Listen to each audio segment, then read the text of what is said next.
বসলে যেমন উচ্ছিষ্ট হয় না, বিড়াল ফেলে উচ্ছিষ্ট হয় না।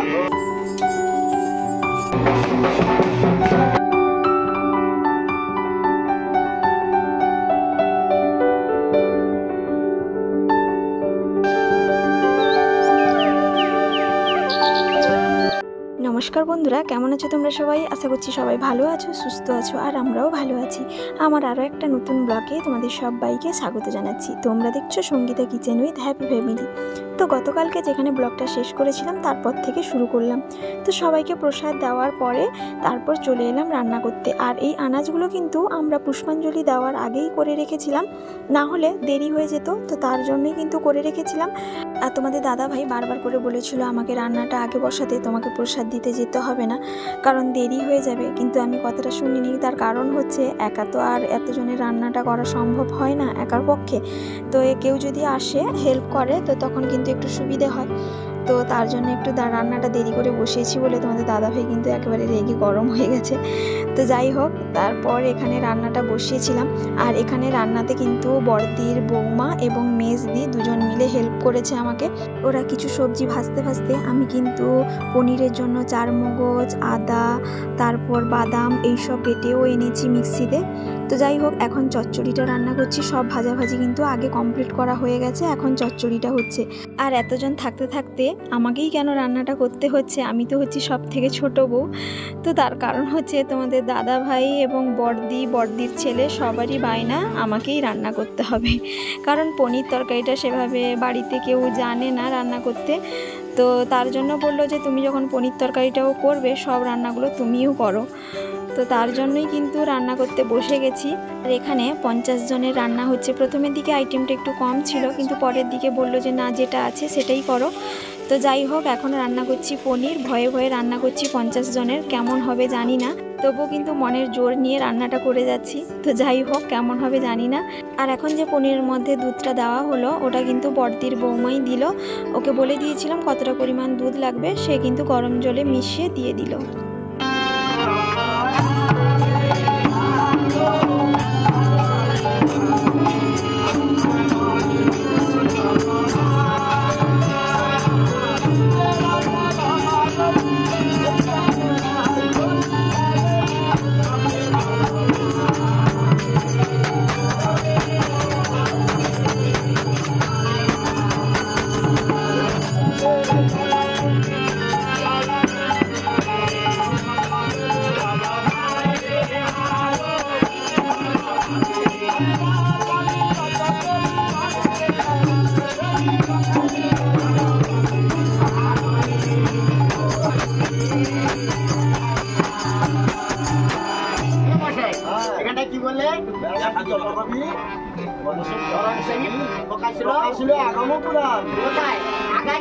পুরাণ রচনা করেছিল আমাকে বলো দেখি।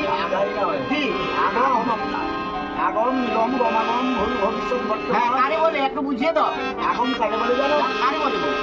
রামচন্দ্র যখন জন্মগ্রহণ করেছিলেন 700 বছরের আগে বাল্মীকি মুনি রামায়ণ রচনা করেছিলেন।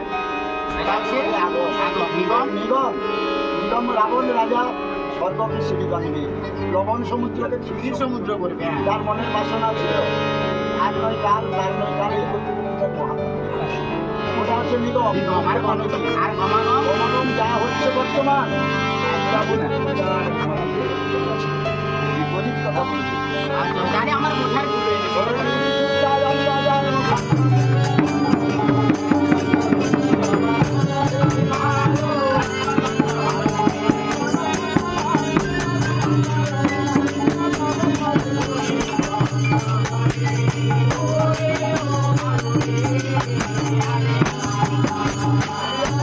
ওদিকে তো দেখলে নাম সংকীর্তন চলছে মায়ের কাছে। আর এদিকে কিন্তু পনির তরকারিটা প্রায় হয়ে এসছে, এখন কিন্তু আমি নামাবো।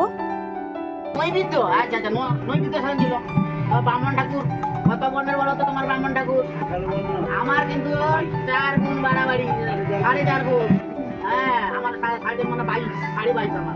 হ্যাঁ গো, মায়ের আগে তো নৈবিদ্য স্থান ছিল। দাদাবু 1 গ্লাস জল দিলাম, তারপর উনি জলের গ্লাস হাতে নিয়ে ভাবছেন জলটা খেয়ে নিলে কি হয়ে যাবে, খালি পেটে তপস হয়ে যাচ্ছে, অম্বল হয়ে যাবে। তাই তিনি কি বলেন, ওই নৈবিদ্য থেকে একটা ফেনাই বা বাতাসা তুলে মুখে জলটা টেনে ওটা কি হয়ে গেল বলো তো? ওটা উচ্ছিষ্ট হয়ে গেল। হ্যাঁ, উচ্ছিষ্ট হয়ে গেল। মায়ের কাছে নই দিতে হবে না, আর ভক্তবৃন্দরা পাবে না। এটা ভেতরে ফেলে এই হচ্ছে তোমার বামন ঠাকুরের বড় গুণ। কিন্তু আমার বিড়াল চক্রবর্তী মহাশয় কি করছে জানেন? ওই বাড়ি থেকে বেরিয়ে তাকিয়ে ছুটে এসে ঘন্টা মেরে আবার ছুটে পারে। বামন ঠাকুর কি করলো না, পুনরায় ঘন্টা নাড়িয়ে মায়ের কাছে নৈবেদ্য করলো। কেন বলো তো? বিড়ালও মাছি মাছি বসলে যেমন উচ্ছিষ্ট হয় না, বিড়াল ফেলে উচ্ছিষ্ট হয় না, এদের মুখে গঙ্গা রয়েছে। এই হলো একটা গুণ। হ্যাঁ, আরো আছে গো। এই দাদাবুর বাড়ি, দাদাবু বাজাতে একটা মাছ কিনে ওখানে রেখে দিয়েছে। এমন আর একটা ভুলে গেছি, আপনার বলি রাজা কাঁচা মাছ খেতে পারে। হ্যাঁ, যদি কোনো পরিপাকে গণ্ডগোল হয়ে থাকে তাহলে ব্রাহ্মণীকরণের ভর্ৎসনা অনেক ভর্ৎসনা শুনতে হয়, ওই তরকারি ফেলে দিতে হয়। কিন্তু আমার বিড়াল চক্রবর্তী মহাশয় কি করেছে? এই যে মাছ উঠোনে এনে রেখেছে, তারপর ওই মাছ উঠোনে এনে রেখেছেন ডাকাবু। আমার বিড়াল চক্র মহাশয় এমন সময় বামন ঠাকুর করছেন, তাকে হাত দিয়ে ন্যাস করছে চক্ষু মুদ্রিত করে। এমন সময় ছুটে এসে কি করলেন, ওই মাছটি ঘাড় কামড়ে এদিকে একবার সদর একবার ফেটে, একবার সদর একবার ফেটে, এই করতে করতে মাছটি খেয়ে জানো কেন বলো তো? পশু জাতি, তোমার বিড়ালটা হচ্ছে পশু জাতি। আচ্ছা চলো, আরো আছে গো। তোমার বামন ঠাকুর জানলার ভেতর দিয়ে বলতে পারে, মানে যেতে পারে আসতে পারে। তাহলে ব্রাহ্মণ ঠাকুর হচ্ছেন বৃহৎ। হ্যাঁ, তাহলে জানলা দিয়ে যদি বলে যায় ব্রহ্মরক্ত করে গেলে ধনধাম বিনাশ হয়ে যাবে। কিন্তু আমার বিড়াল চক্র মহাশয় কি যেতেও পারে আর আসতেও পারে। হ্যাঁ, আরো আছে গো। হ্যাঁ, আরো আছে গো।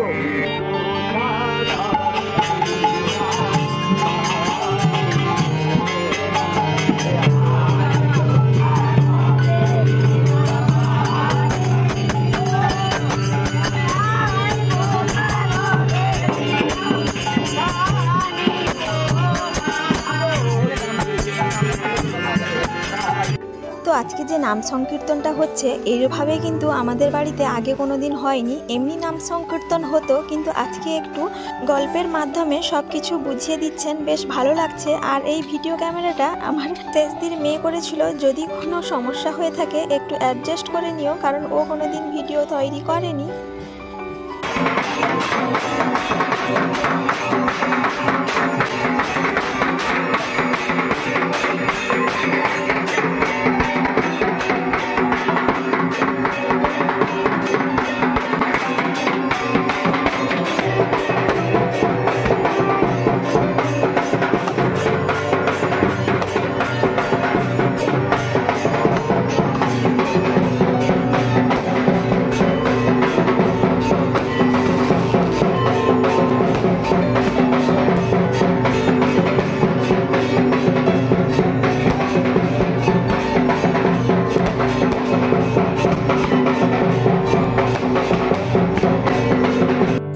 ওইদিকে চলছে সন্ধ্যা আরতি এবং বাজি ফাটানো, তোমরা তো দেখলে।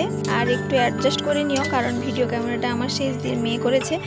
তো যাই হোক, এখানে কিন্তু সব কিছু রান্নাবান্না কমপ্লিট। প্রথমে হয়েছিল আলু ভাজা, চচ্চড়ি, পনির তরকারি, আলু পটলের তরকারি, আর বড়দির বৌমা করেছে আমের চাটনি, আর পাঁপড় ভাজা করেছি, আর সঙ্গে আছে দই মিষ্টি পাঁপড়। তো সব কিছু রান্নাবান্না কিন্তু এখন কমপ্লিট। তো এখন চলে এলাম এখানে প্রণাম করার জন্য। তো একটু প্রণাম করার জন্য সব কিছু বন্ধ আছে। তো তারপর ওখান থেকে প্রণাম করে চলে এলাম সবাইকে খেতে দেওয়ার জন্য।